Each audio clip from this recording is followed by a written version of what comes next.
At 6 p.m., Jones ordered an officer to run up 3 flags: blue up the foremast, blue up the mainmast, blue and yellow up the mizzen. The flags signaled, "Form line of battle." Jones could see the flags stirring in the dusk. This was the greatest moment of his life, the reckoning for any naval commander, that rare chance for true fame. Jones looked out at the other 3 ships in his little fleet and saw nothing, no response. The other captains simply ignored Jones's command. The Alliance sheered away. The Pallas continued on her previous course. The Vengeance hung back. In those few moments, the odds radically shifted. The larger British warship swung open her gun ports and showed her teeth as a 2-decker with a full lower gun deck of heavy cannon.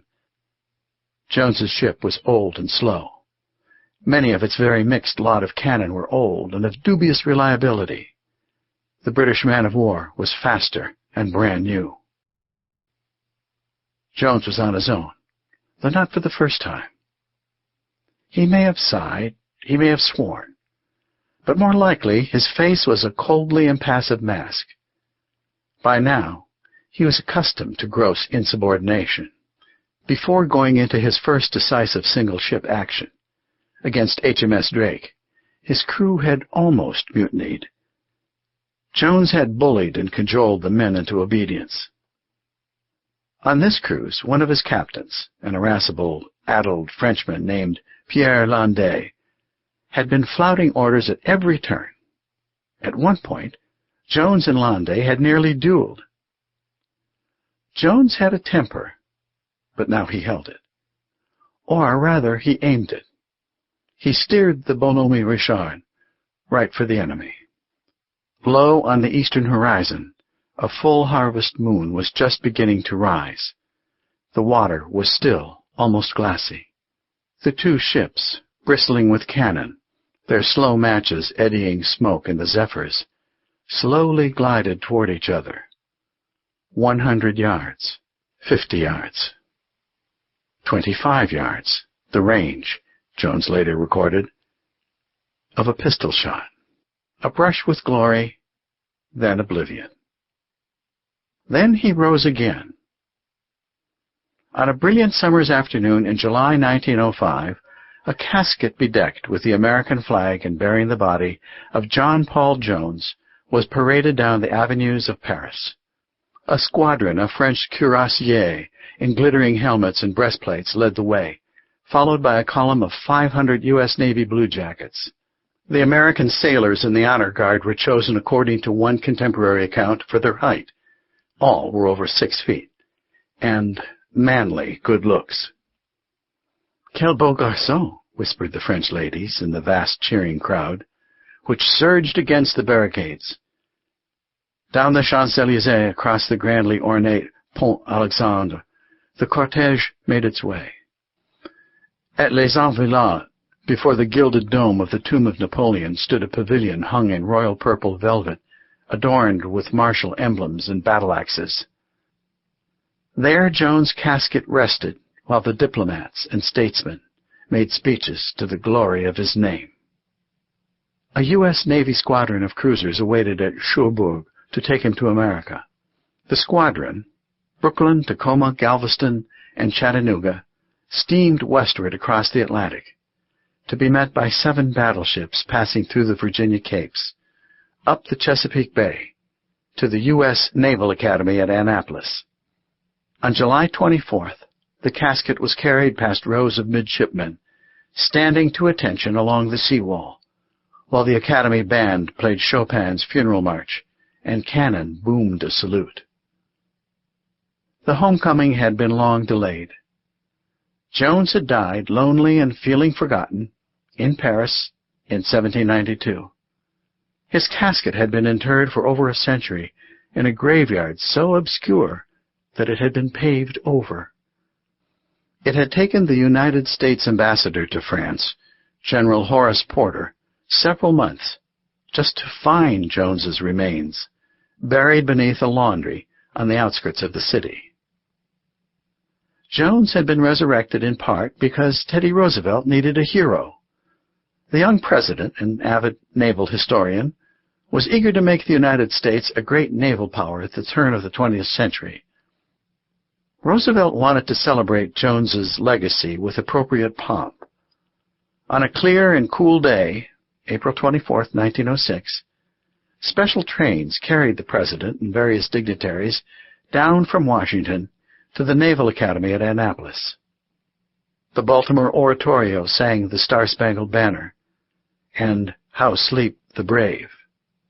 Jones's casket was draped with the stars and stripes, and upon it rested a wreath of laurel, a spray of palm, and a gold-mounted sword presented by King Louis XVI to Commodore Jones for his exploits. In his remarks, President Roosevelt wanted to make sure that the lessons of Jones's life were not lost to his countrymen and its future leaders. Every officer in our Navy should know by heart the deeds of John Paul Jones, the President decreed. From then on, all midshipmen were required to memorize Jones's purported pronouncements on the correct training and proper manners of an officer and a gentleman. Beneath the transept of the Naval Academy Chapel, Jones was laid to his final rest in a marble sarcophagus modeled after Napoleon's own crypt. "He gave our Navy," reads the inscription on the tomb, "its earliest traditions of heroism and victory." How Jones would have loved it. "My desire for fame is infinite," Jones once admitted in a letter to the French Minister of the Marine. He craved too much. He knew the trappings of glory. During his life, Jones had commissioned the drawing of 3 increasingly elaborate coats of arms. His real family had none. He spent hours designing uniforms for the fledgling Continental Navy. He preferred the more dashing white waistcoats of the British Royal Navy to the dowdy red ones required by the Continental Congress.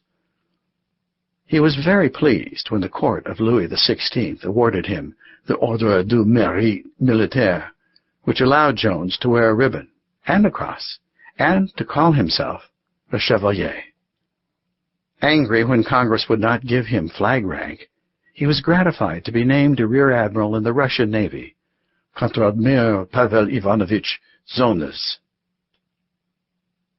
As time went on, he was bitter that he had not received more public recognition in America. Still, over the years, his popular legend grew. In cheap penny chapbooks, British children in the late 18th century read about the terrifying pirate Paul Jones, who had plundered their seacoast. Throughout the 19th century, authors with a romantic bent, Alexander Dumas, James Fenimore Cooper, William Thackeray, Rudyard Kipling, made him a character in biography and fiction. He was exalted as an audacious Viking in a fictionalized telling of his triumphs, Israel Potter, by Herman Melville. Teddy Roosevelt's cousin Franklin was entranced by the legend. In the mid-1920s, FDR wrote a perfectly awful screenplay treatment of Jones's life. At a strategy meeting during World War II, FDR's aide, Harry Hopkins, had to interrupt the president as he digressed into a debate over Jones's tactics against the Serapis with the British Prime Minister Winston Churchill. In 1958, to the delight of schoolboys, including this one, Hollywood finally did discover Jones. In John Paul Jones, actor Robert Stack bellowed from the burning deck at the climax of Jones's epic sea battle, "I have not yet begun to fight," stirring words Jones probably never said, though he did shout out a refusal to strike his flag. Today, Jones has largely vanished from high school history books, and his glory in life did not begin to match his outsized dreams. He never did fulfill his ambition to become a great blue ocean fleet commander. He imagined America as a mighty sea power long before the country had the capacity or the will to become one. He showed astounding flashes of fortitude and ingenuity in battle, but he endured long, bleak spells of brooding over opportunities missed or denied.